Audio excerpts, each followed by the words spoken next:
这如今在这矿上出金是越来越少。上个月累计出大黄鱼儿36条，小黄鱼儿7条，共计得大洋11010块。还剩下多少？刨去兄弟们的军饷，加上从狗头镇刘大帅那儿进的300条汉洋藏，这2项开支共计是8000现大洋。还有您4房姨太太每个月每月200块钱月供金。还有少爷又去省城赌钱了，这回啊输给了奉天陈老板大人客10万。你他娘的，鬼鬼祟祟的，准没干好事儿。大帅息怒了，别生气，别生气，今晚身子可不好，别生气啊！大帅，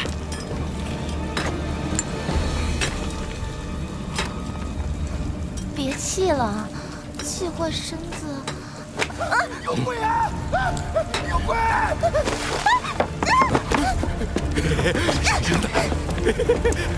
少爷，等等我！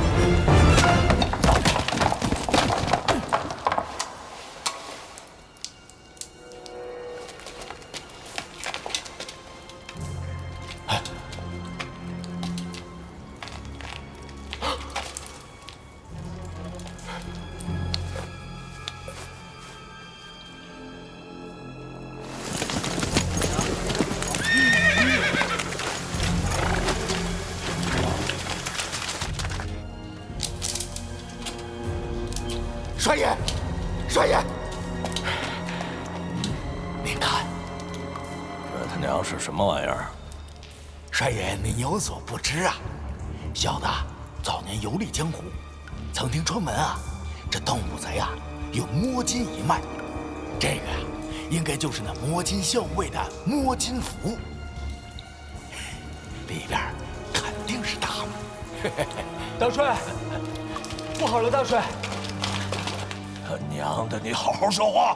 报告大帅，少帅他被奉天的陈老板抓走了。陈老板让人带话来了，说要今夜不还钱，他就把少帅的手砍下来。他娘的，把老子当泥捏的了！懒财，在，带300兄弟连夜进城，把少爷给我带回来。常嘞，走啊！是，走，都跟我走！是。看什么看？啊！看什么看？干活，干活去！走。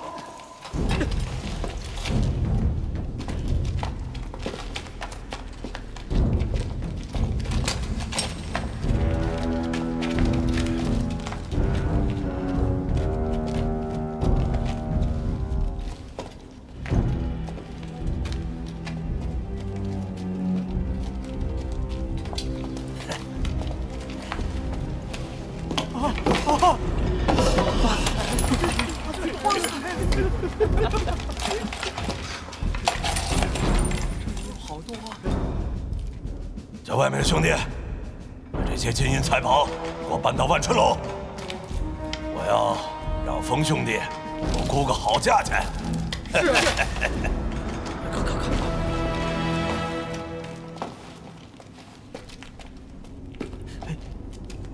大帅，情况不对，摸金校尉人点烛，鬼吹灯，那蜡烛明显是刚点即灭呀，怕是墓中有凶，所以这摸金校尉才没有取到墓中金银，还死在这儿。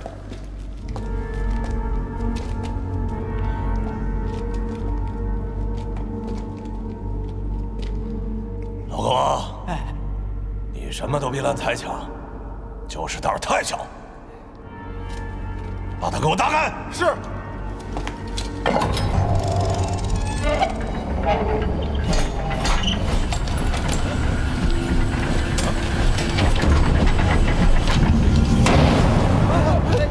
这怎么回事？大帅，大帅，大帅，大帅，大帅！拿炸药来！是。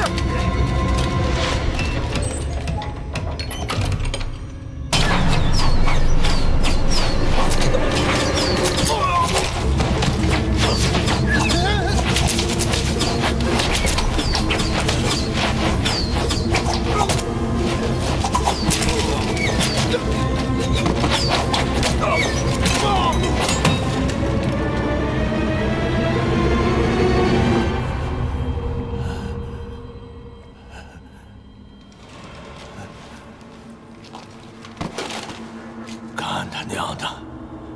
算命的说老子能活到90岁，还有没有活着的了？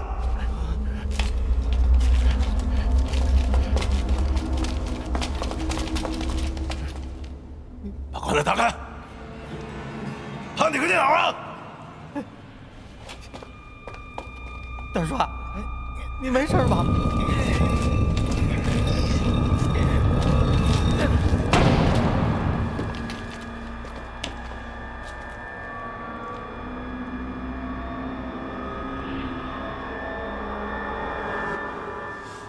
真他娘的香啊！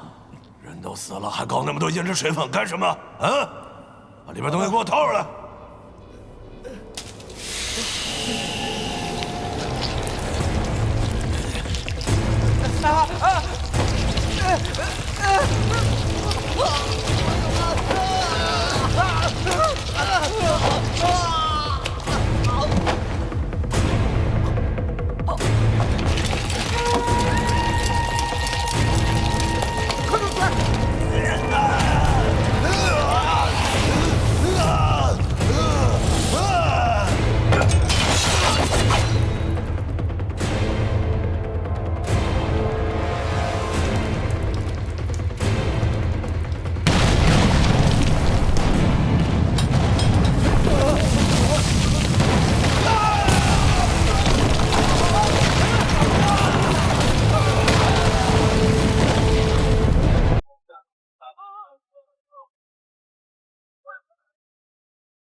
少爷有所不知啊，这风四九虽说身居万春楼，可是他是咱大罗城斗行里的总瓢把子，万春楼只不过是个掩饰。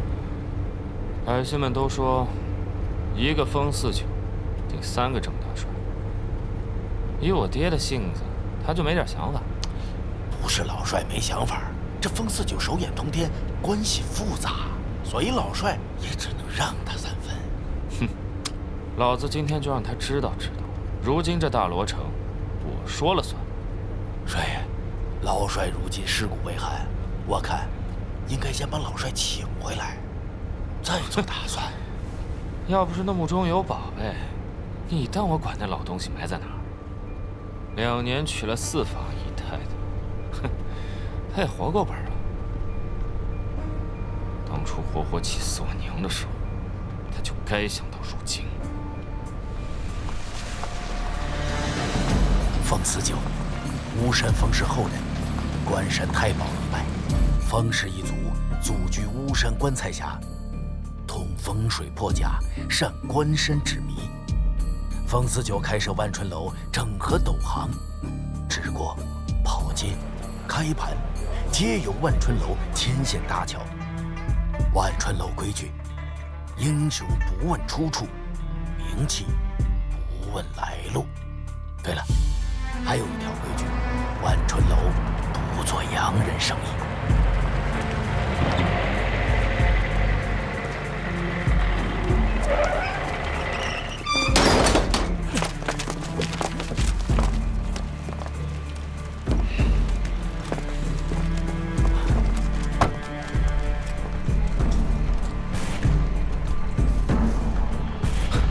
谨慎行事，清楚了吗？是。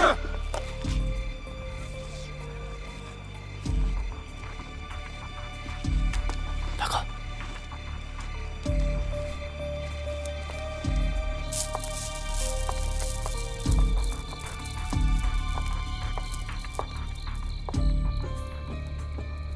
掌柜的，人来了，来者不善，如何应对？对不得。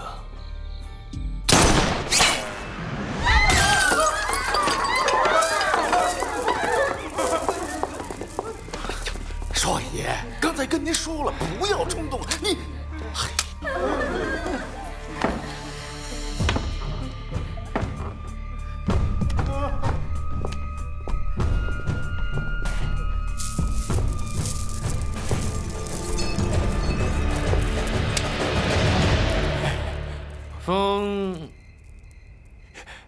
多少？49。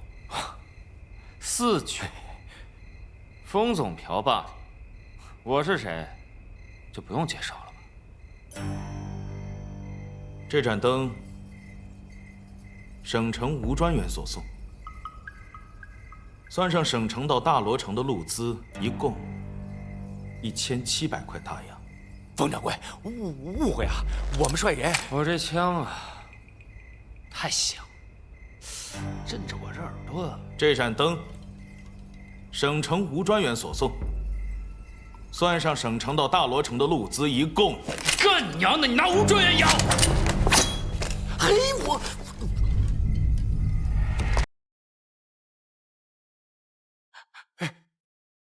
我告诉你啊，我们率人就是来。我干你娘的！你他娘真以为我是来砸场子的呀？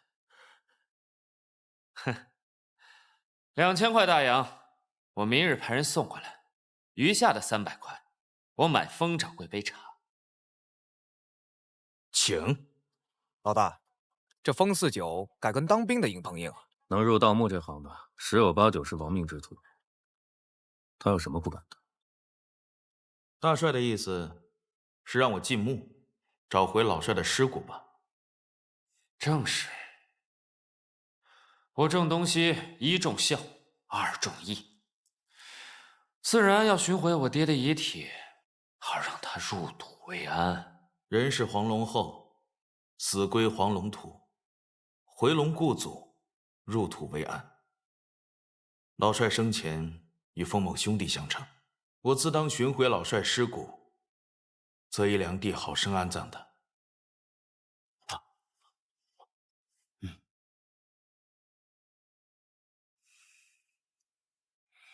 今日还有一事，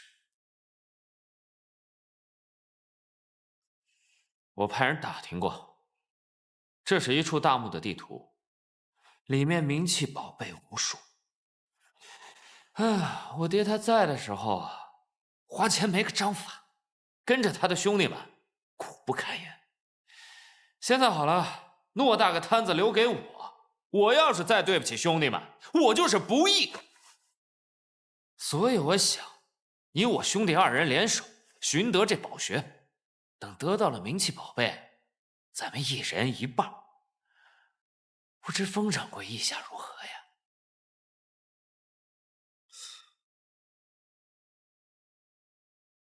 成。取9龙水来。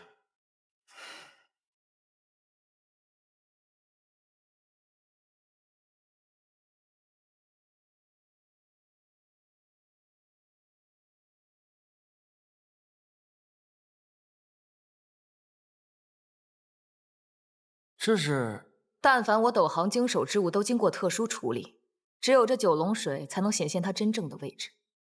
那地图所指何处啊？寻龙点穴之法，分望、闻、问切4途。望星辰布局山川走向，定阴阳宝穴，听风听雷鼻闻土。单凭此图，难以寻得真龙宝穴。封掌柜，请说，我们何时动手？迎回大帅尸骨之后，即刻动身。好。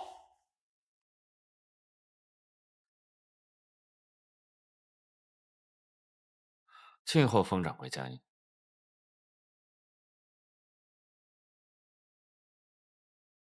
请。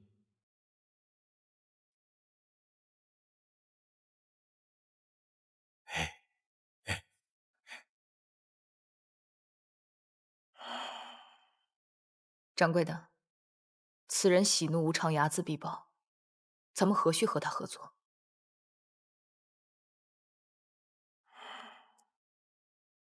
吴专员上周写信过来，江南又水患了，急需赈灾物资。连年征战，又逢天灾，最苦的还是百姓。点灯吧。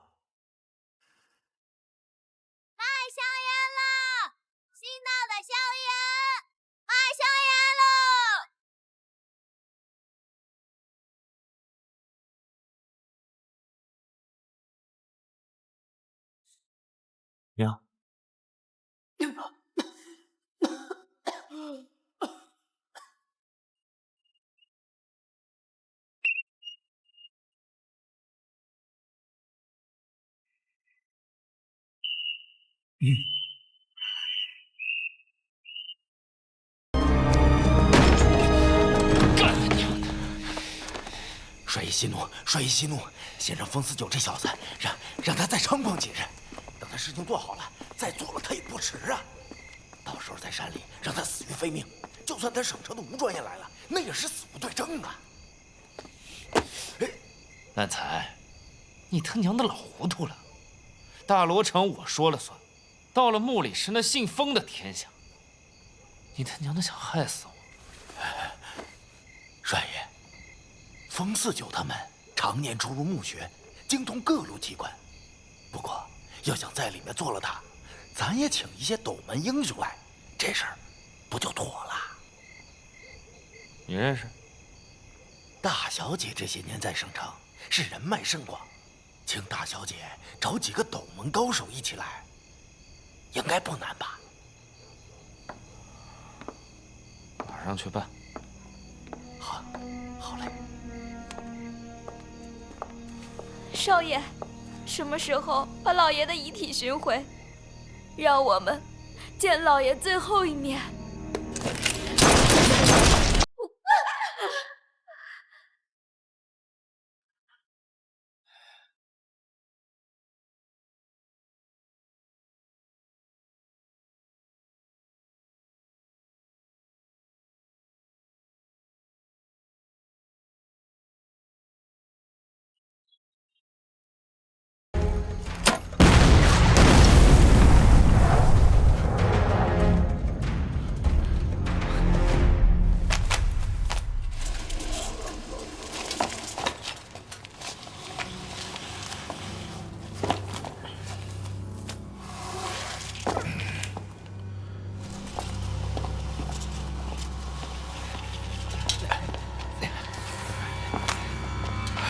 帅爷，跟上。好嘞。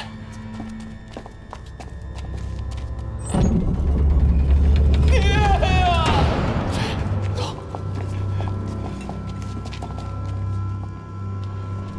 我爹在哪儿呢？帅爷，老帅在那儿呢。爹呀！帅爷小心，这些都是机关呐。无妨，机关出动一次即毁，不会再伤人。干你娘的！那是我爹！爹呀！哎呦，烂财，我够孝顺了啊！我是不是跟他说过，让他退位回家享清福？他就是不听。你看现在落的，去车上看有什么值钱的。是。哎呀！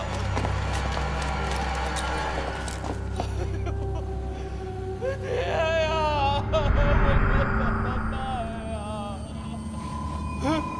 哎呦，爹呀！哎呦！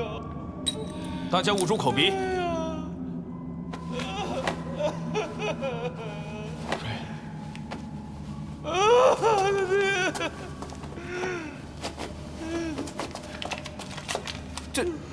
这是蘑菇吗？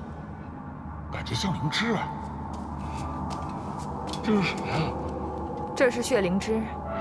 人死之前有3口气，死前打嗝出第1口气，放屁出第2口气，落棺入土，方会吐出最后1口气，视为断气。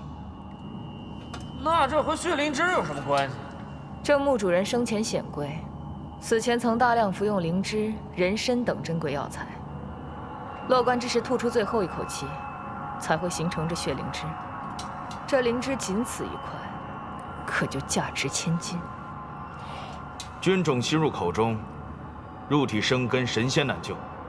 老帅等人便是吸了菌种而死。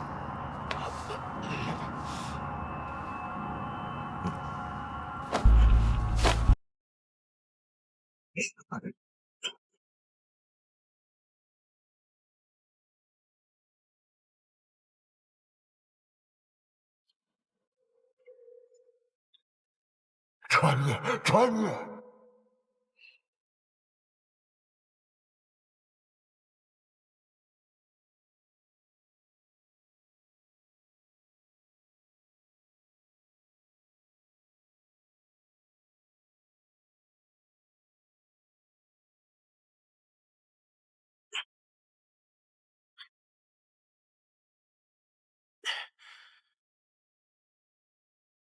金刚、洛关，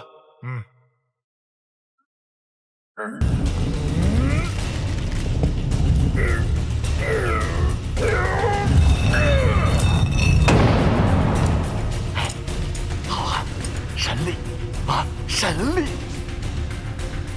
盈亏老帅尸骨之后，8人抬棺进山，落棺之地便是两地，安葬即可。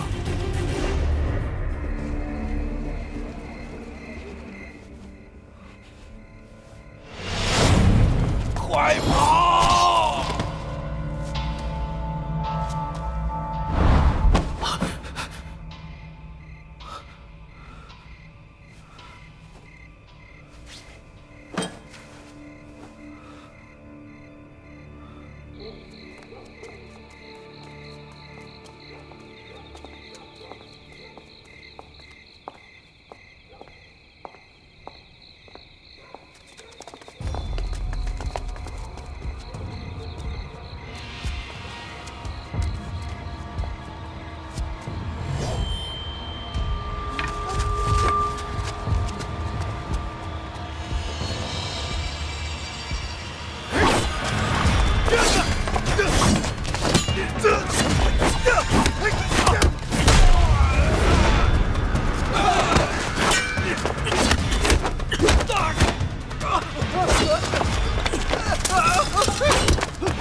你没事吧？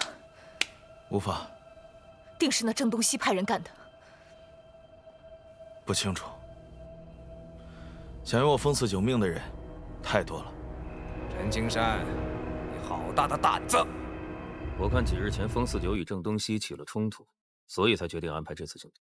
就算刺杀不成，也可以嫁祸给郑东西，借刀杀人。哼，自作聪明。郑东西已经和风四九相约联手，共去山中墓葬。你觉得风四九还会怀疑这是郑东西出的手？是我考虑不周。郑家的郑小兰此刻正在省城招募斗门好手，你即刻赶往省城，接近郑小兰进入郑家。上头说了，你若再次自作主张，那么第一个死的人，也许就是你。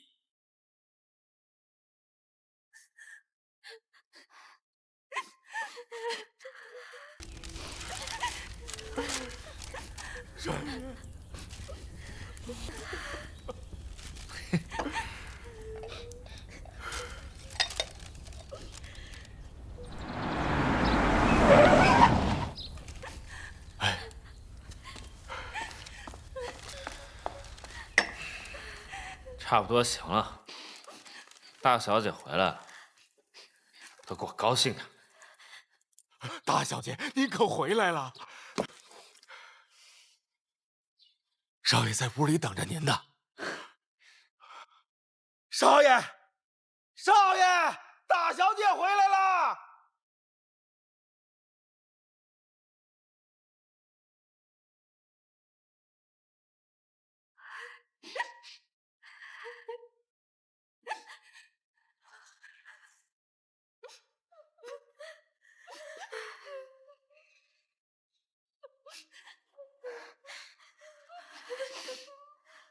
老爷，大小姐回来看您来了。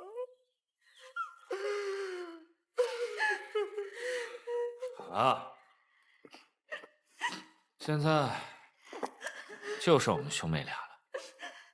一直不都是这样吗？小兰，我让你在省城找几个斗门高手，你怎么就找这么一个？他能行吗？外地懂行的人，听说是大罗城，都说万春楼的风四九特别霸道，根本就没有人愿意来。只有这位陈大哥，亲自找上门，说是与风四九有个人恩怨。什么恩怨？封家先祖封王礼曾入巫山峡谷之中，后于一山窟得一残卷孤本，为关山之迷父。经刘伯温引荐，为朱元璋修皇陵。皇陵建成时，龙颜大悦，赠下金牌，刻“关山太保”4字。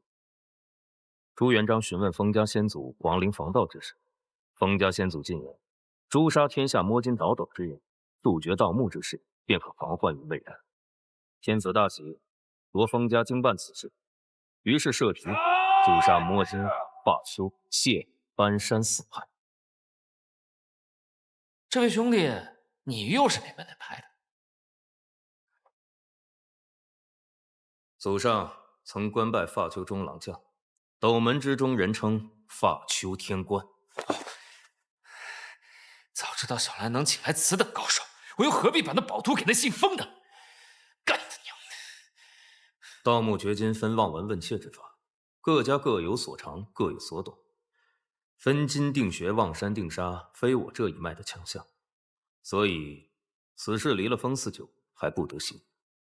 不过我相信大帅已经做好了打算。如果真的发现了那宝穴，他风四九恐怕是有命拿，没命花。陈兄这说的哪儿的话呀？那风四九刚帮我爹寻回遗体，算是对我郑家有恩。我怎能做出那种恩将仇报之事？那如果是我想让他死呢？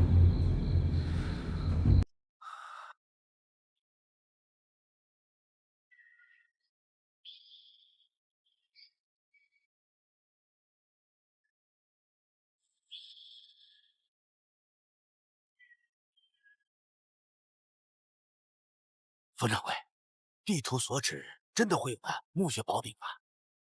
我曾派人去方圆百里打探，更是翻阅大罗城县志野史，已经找出线索。哦，封掌柜已知墓穴所在。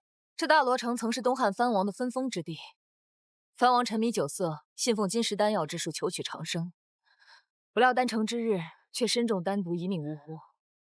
皇帝下旨厚葬，所葬之地就在此山中。感情还挖到帝王才是，那咱们不是发了？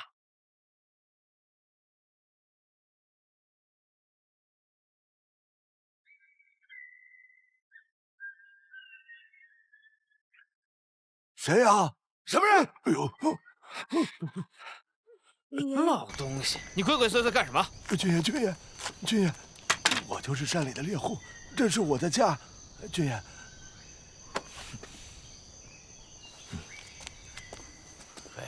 老先生可是常年在这山里打猎？对，老汉一辈子都在这山里打猎。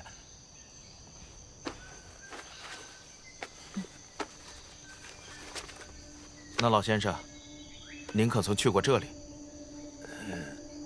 这是靠山妖村，去不得，这村里有鬼呀！大爷，您吓唬我们的吧？这世上哪有鬼啊？我也没见过靠山妖村的人，是听我爷爷那辈人说的，说这山里有个不归林，这林子里进去的人就没活着出来过。有人胆大的进山去采药，出来的人没过2天就死了。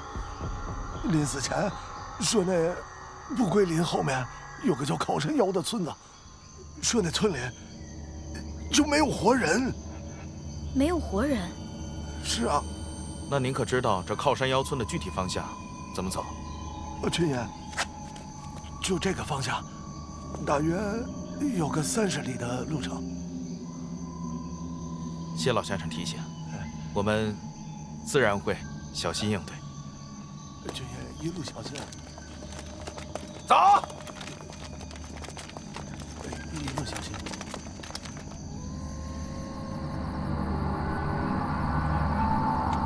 干！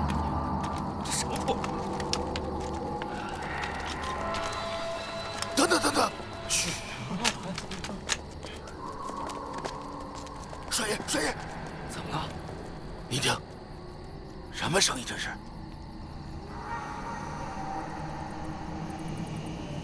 莫非这就是老汉说的不归林？莫不是这林子里真有妖怪？风掌柜可懂得降妖之法呀？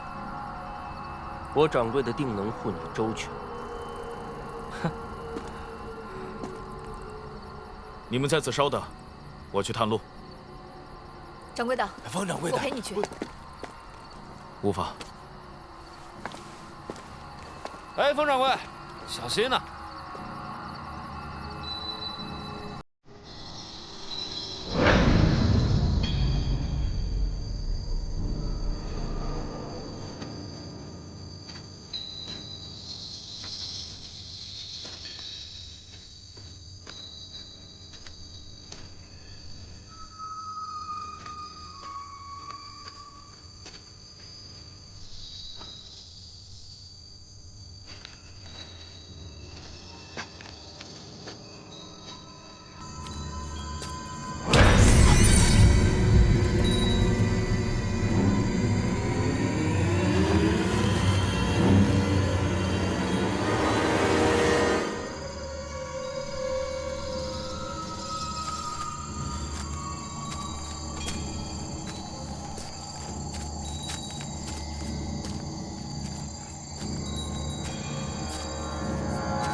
猫吊尸，人挂枝，这是何意？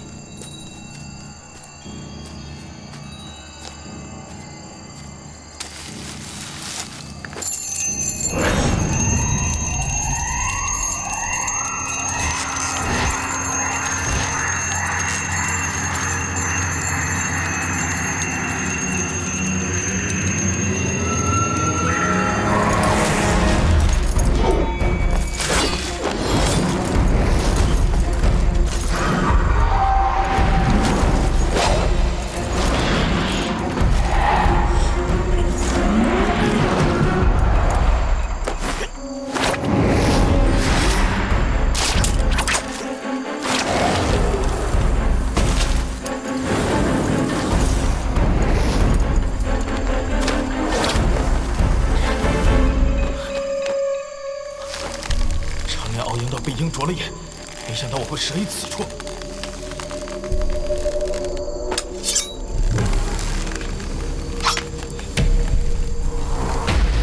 金刚在此，快！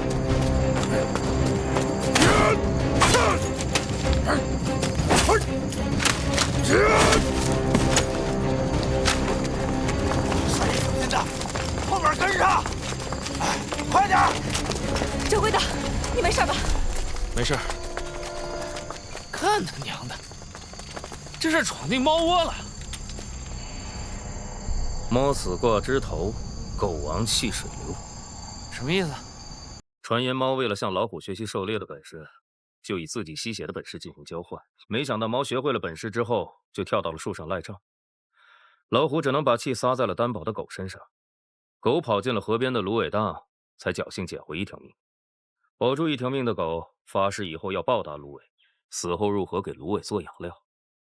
自此之后，猫狗不和，狗见猫定追，所以才有了这个说法。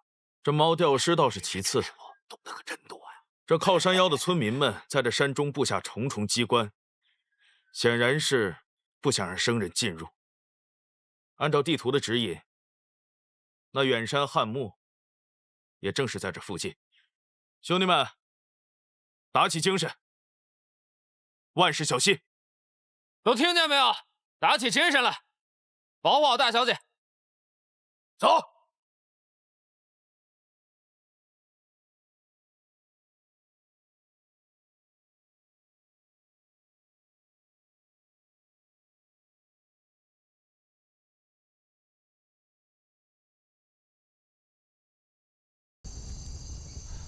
哎，我说，风掌柜，那就是没人的靠山妖。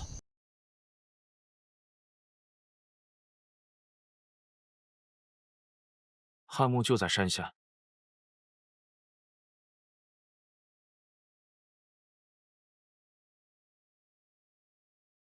好个大王，有身无手，娘子不来，群山不开。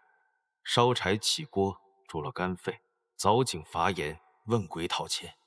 鸟道纵横，百步9回。欲访地仙，先找无阳。关山齿迷，茅塞顿开。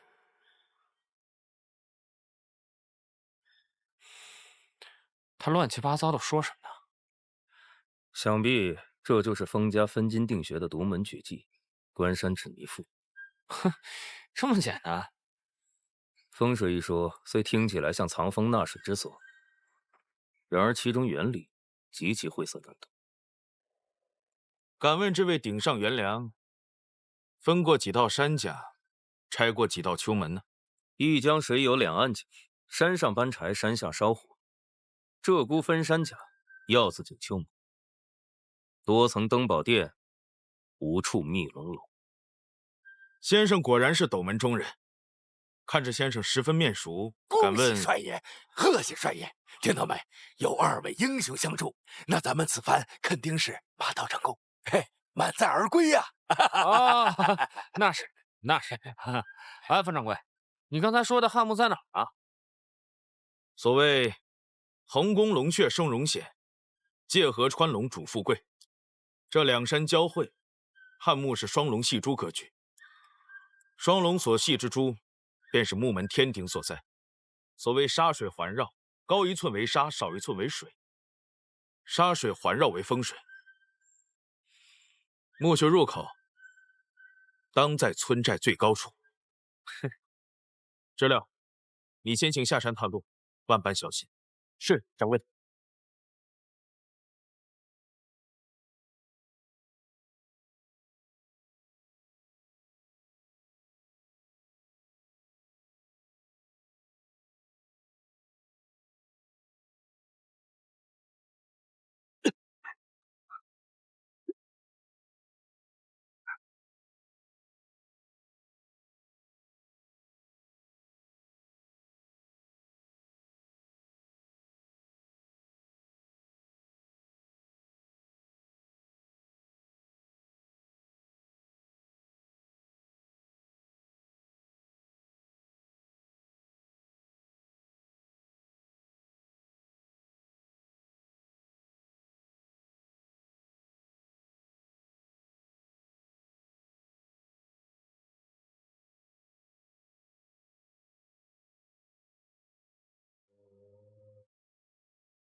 3长2短，知了有难！快，都跟上！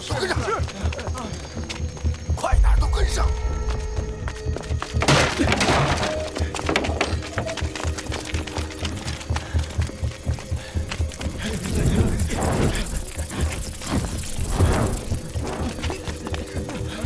会，这莫不是进了盘丝洞了吧？这或许就是靠山摇吃人的妖精。掌柜的，掌柜的，山上有凶，你看这书。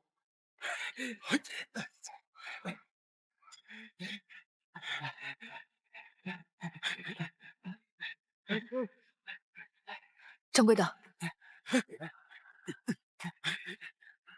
果真如此。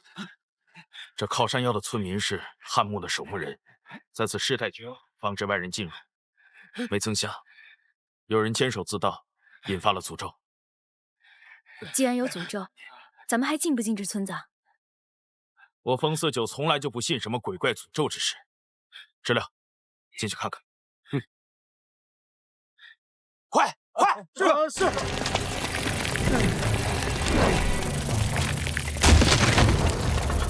大家小心！这就是墓里的斗虫。哎，别！先别管它什么虫子，赶紧去找墓穴宝典啊！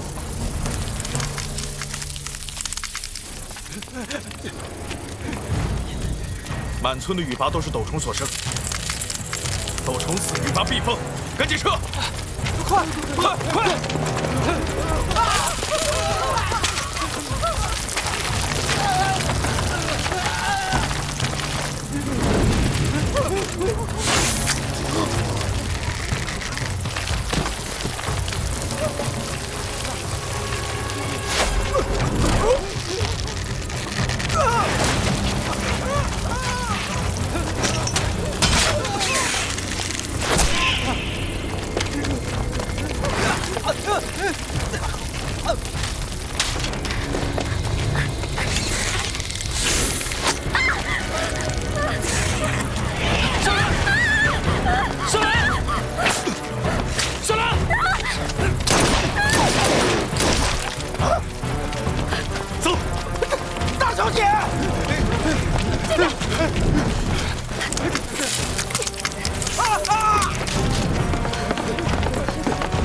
帅爷，毒死了好多兄弟！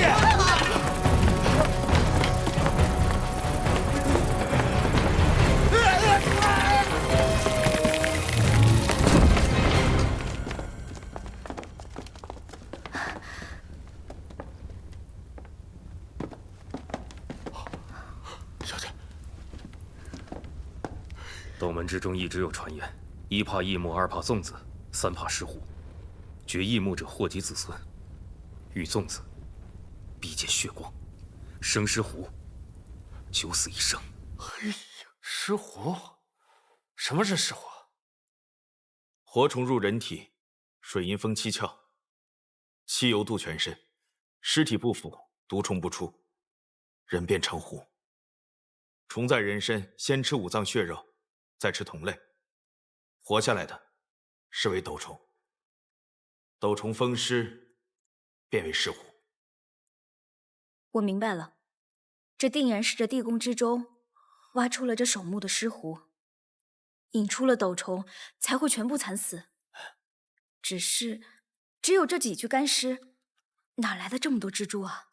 此凶名为羽拔，雌雄同体，但凡被此虫所咬，血肉之中便有虫卵，人便成了一个虫巢。3日之内，必死无疑。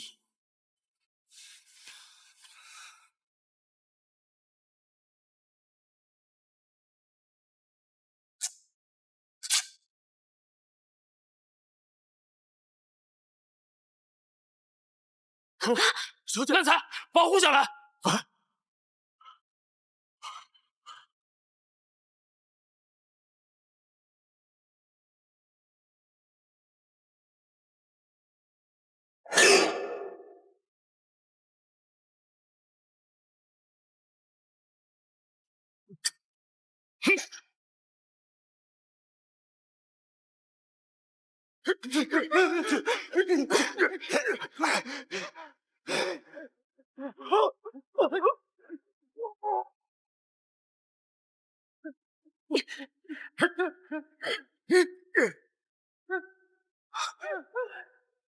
这里，这里可能是墓门入口。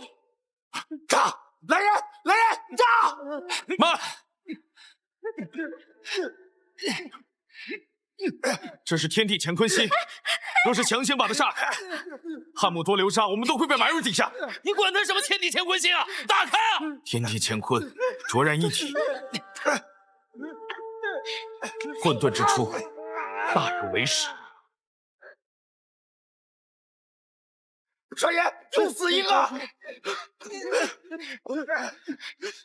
天为众阳之宗，地为太阴之象。时刻既破，天地初开。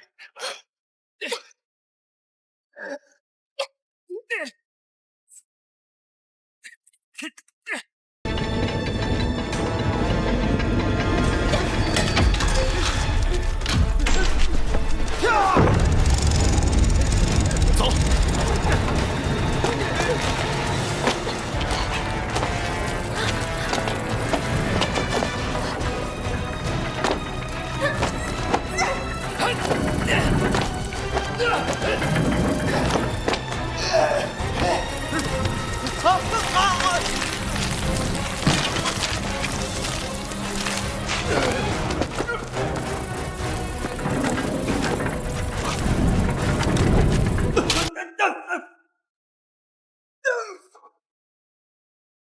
快走！走不了。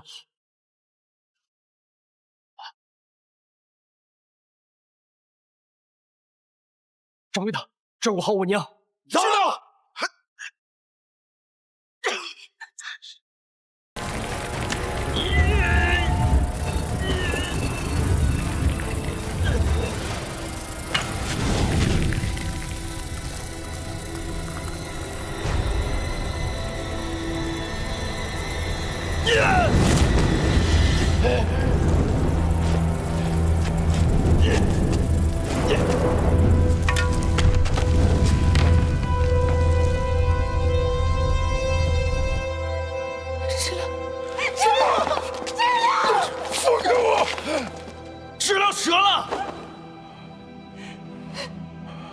他为我们挡住了所有的毒虫。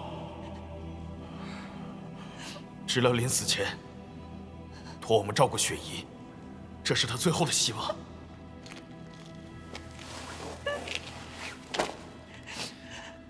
封掌柜节哀，那位好汉果真是重情重义，令人佩服。我看此地不宜久留，咱们还是去找那墓穴宝鼎吧。哎，少爷，这可万万使不得呀！你瞅这后面，咱们折了多少人马呀？哪个不是跟了咱们这么多年的兄弟呀？要再走下去，我们大家跟你。我们现在出去，那弟兄不就白死了？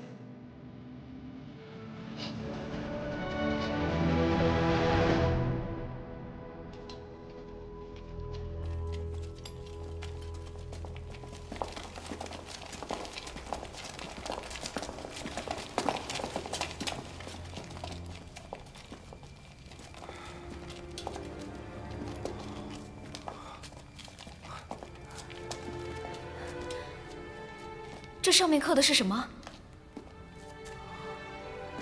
这是汉王的墓志铭。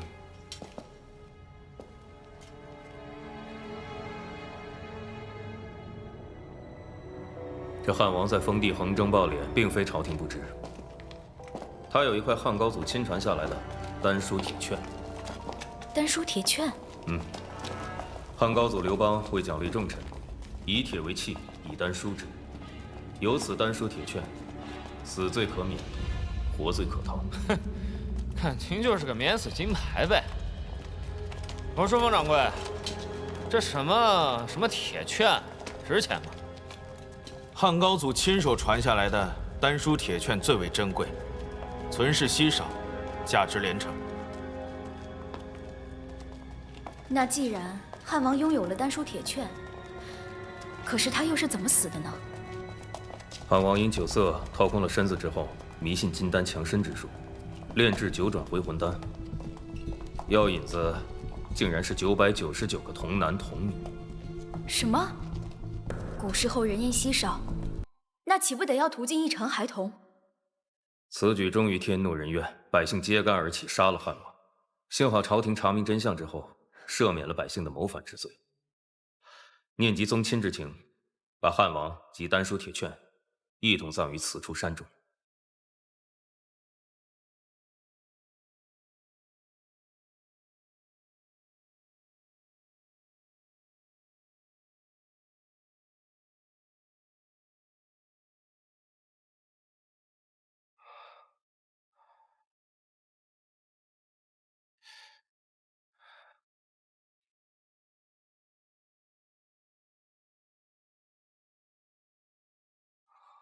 没路了，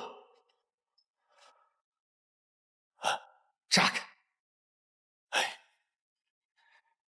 来人，炸药！木鼎相连金刚鼎，若是用炸药，怕是咱们都会被埋在这儿。那你说怎么办？这就是传说中的八卦箱。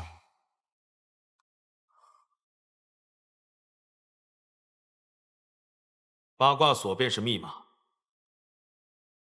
只有一次机会，若是开错，钥匙必毁。那还等什么呀？开呀！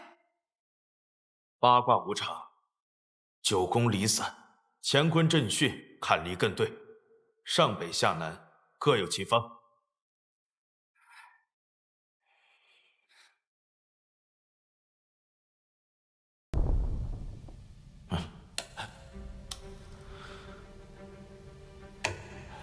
乾为马，主西北；坤为牛，主西南；巽为鸡，主东南；震为龙，主正东；艮为狗，主东北。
这是，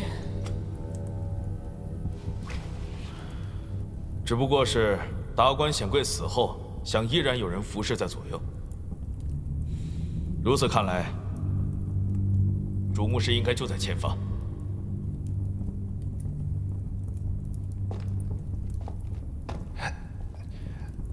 冯掌柜，这桥能解释吗？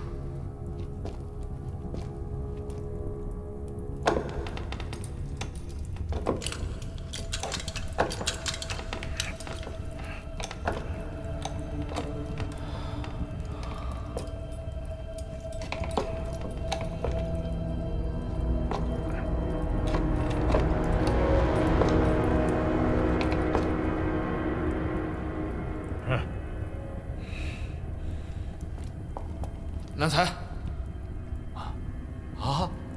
快点！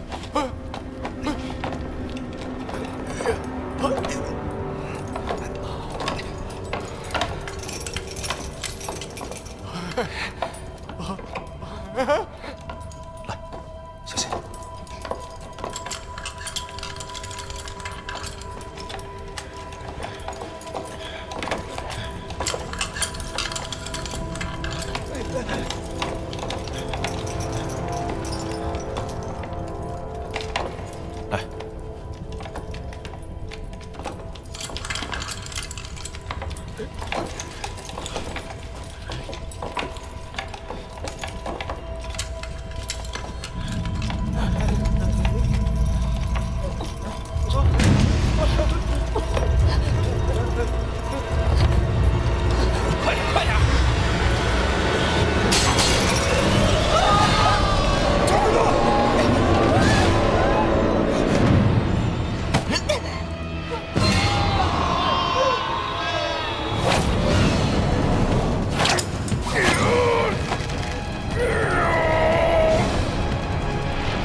手给我。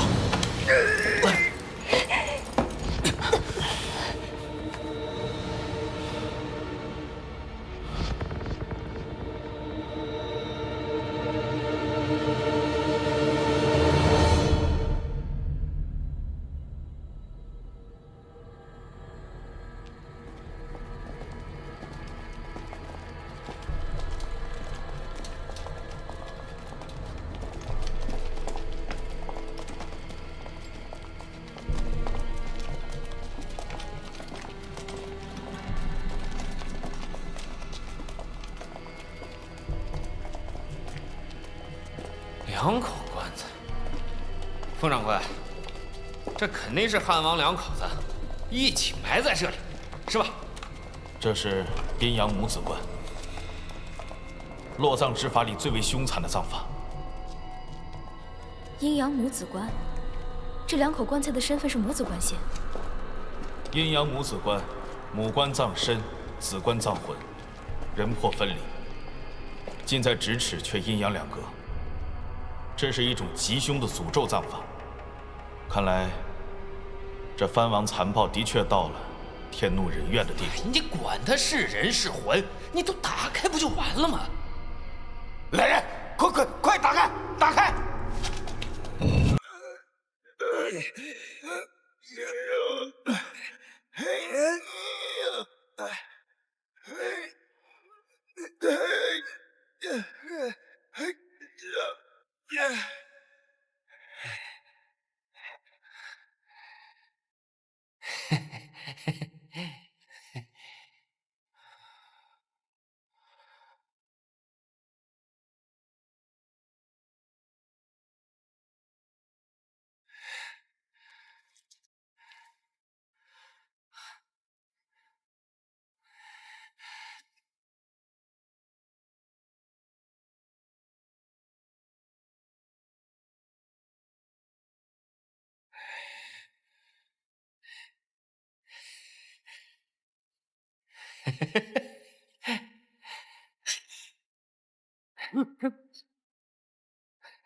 冯掌柜，你事先是对我有恩，但我先前答应了这位陈兄弟要取你性命，他才肯帮我，我好为难啊。果然如我所料，青山大哥，别叫我大哥！你是冯家大少爷，你知道这么多年，我爹死之后，我和我娘是怎么过的吗？你知道吗？啊！我娘死之前，我发过毒誓，灭你冯家满门。我爹临死前跟我说过，那把刀是陈伯父带过去的。如果我爹不杀陈伯父，陈伯父就要杀我爹。我爹是杀了陈伯父，可我爷爷却死在了你爷爷之手。冤冤相报何时了？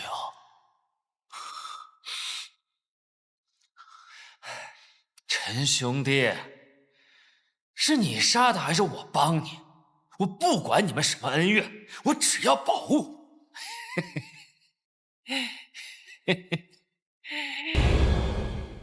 没错，冤冤相报何时了？我干你娘的！你他娘的疯了！干你娘的！你竟然敢如此放肆，给我拿下！大小姐，没想到吧？啊，这回所有夏目的弟兄都是我精挑细选新入伍的兄弟，你更不可能想到，世界上会有如此巧合的事儿。天底下那么多的斗门高手，而你最信任的这位陈老弟，竟然和封掌柜有着不共戴天之仇！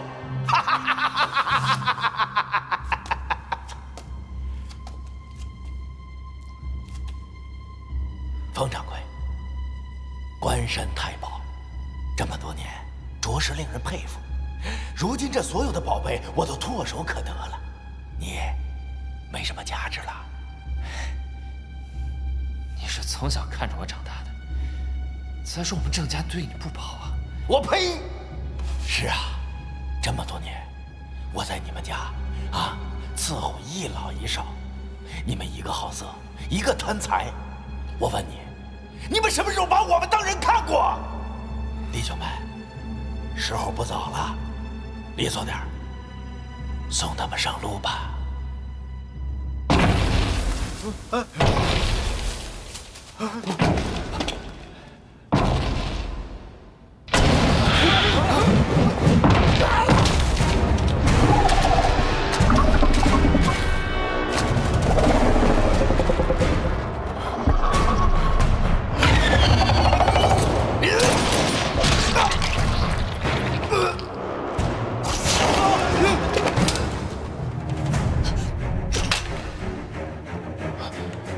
这是以人血肉和丹药养成的羽狼，他才是守墓的正主，大家千万小心！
赶紧离开这个地方，再不走就来不及了！快走，走！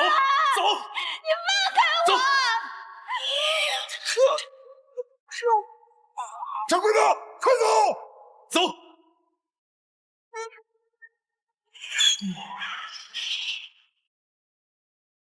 快走！金刚，快走！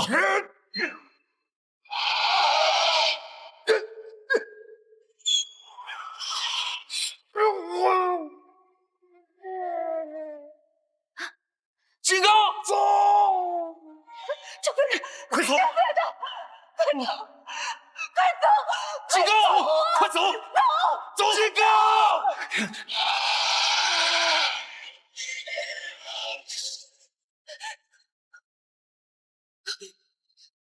小心！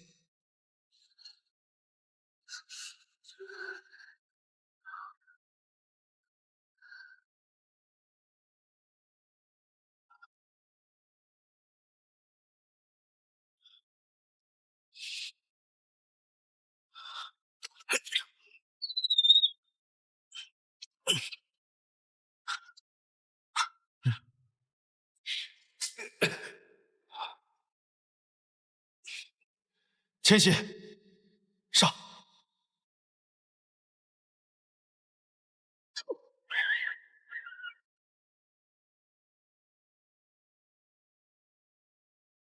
小兰，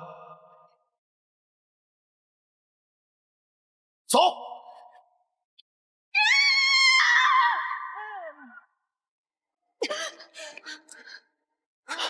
走！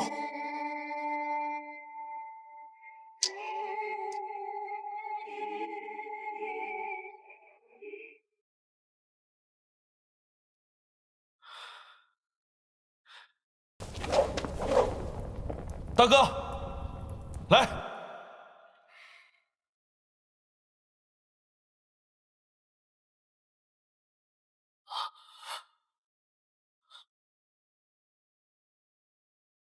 大哥，你这是干什么？一丹骨，二丹木。一丹骨，二丹木，但去西门楼。西门起大屋，大屋在西关，细屋在河南。细屋在河南，细屋在河南。大哥。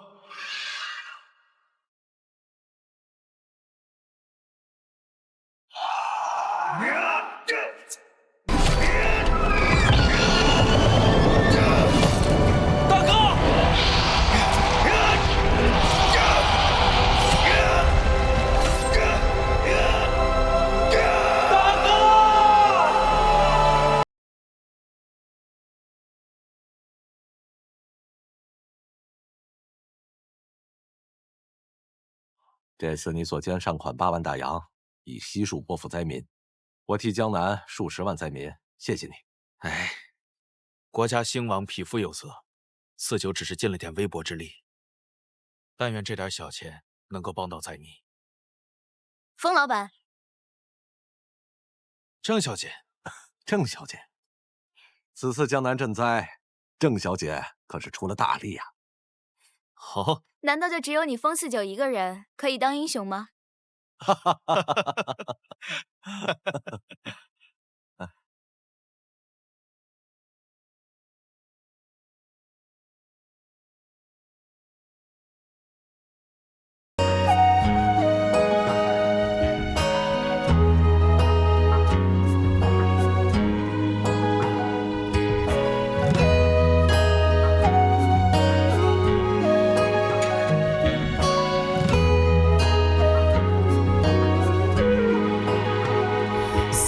今古今梦人，青丝见血为归还。临溪木酒幽魂，孤影见闻在梦，三生怎了痕？一问千里归期处，二问生死。君同途，赴黄泉路西处处，生独常在远哭。经过家宴长郎君，长尽余生把往昔。可恨一句地，奈何几丝相遇。而问那汗流连地4年诸葛，到这里可有只把王成绝唱江中国。书中无梦话，绿伞浑身挺破，前言南北留几个。我曾经挥泪一句落句，是我见过火堂歌。名流过谁的错？虞姬又奈若何？为霸王饮恨与2人任评说。怎知你怕我黄泉路上孤影太落寞，于是把爱恨藏歌，写于风中皆成作。